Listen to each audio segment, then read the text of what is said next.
Arkheron is a top-down, 3-team PvP action game where the main goal is simple: fight your way up a massive tower and be the last team standing.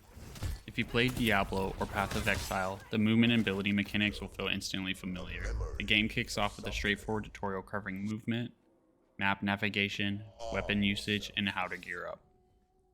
You'll also learn about relics, items tied to your non-weapon abilities, but collecting all 4 external matching weapons and relics, like the ones for Dala, shown here, unlocks your ultimate.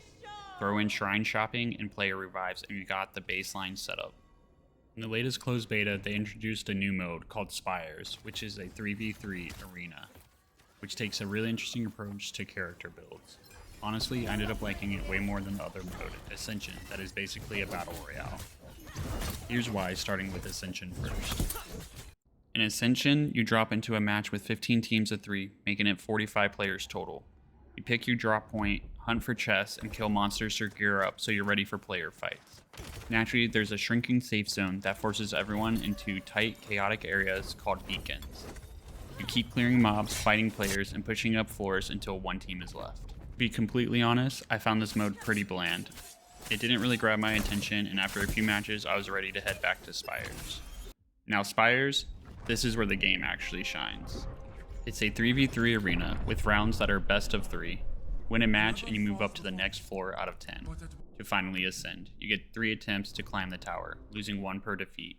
Reaching floors 4, 6, and 8 grants an extra attempt to cushion your run. Best of all, if you lose, you don't get to reset to floor 1. You can just grab a new team or run it back with the same squad. If you just want pure, concentrated PvP chaos, this mode is fantastic. What makes it special is how it forces you to adapt. Before matchmaking, you get a fixed budget to spend on your loadout. You can't duplicate relics with your teammates, and as you win and climb floors, the items you're using cost more money. That means no spamming the exact same meta build or crutching on your favorite weapon every round. You constantly have to rebalance your setup and actually prove your skill with different builds. Here's some gameplay of one of the rounds in Spires. It showcases off some combat and ability usage.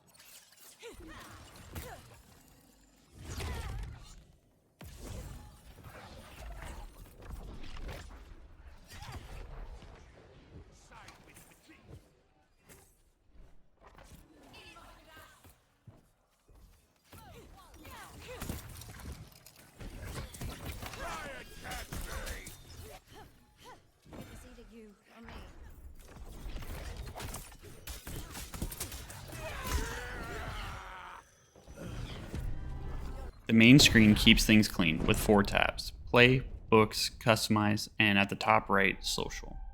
Books look like it will hold the battle pass, quests, or missions down the line. Customize lets you deck out your Echo with skins, emotes, finishers, player cards, and titles. Play is your main hub. Outside of Ascension and Spires, you get access to training, tutorials, custom lobbies, which will be great for community events and tournaments, and also 2 beginner-friendly options, Bots and Learning Spires. Learning Spires is actually a great introduction to combat. The AI scales up in difficulty as you climb, making it a surprisingly solid warm-up before jumping in against real players. The story and world of the game has a pretty cool premise. You play as an Echo, a soul trapped in a purgatory-like tower with unfinished business. You are fighting your way to the top using relics left behind from the past to finally ascend. Options-wise, the dev did a great job. You get full graphics customization, controller support, mouse and keyboard remapping, deep audio sliders, and great accessibility features, including UI color customization, which is always a huge plus. Visually, it fits the aesthetic well, and the audio design is sharp and responsive. It can get a bit noisy with all the visual effects and sound cues flying around during team fights, but once you get a feel for the rhythm, it settles in fine. At the end of the day, Arkheron is a ton of fun. It is definitely not Buns. You can tell that the developers put a lot of care into this, especially with all the customization and player options. The PvP is definitely competitive, and if you jump straight into matches with players who have a lot of hours logged, you're going to get crushed at first. But having bot modes and learning spires gives you room to breathe and sharpen your mechanics before getting thrown into the deep end. If you like top-down combat and fast-paced PvP with actual build variety, this one is worth keeping an eye on.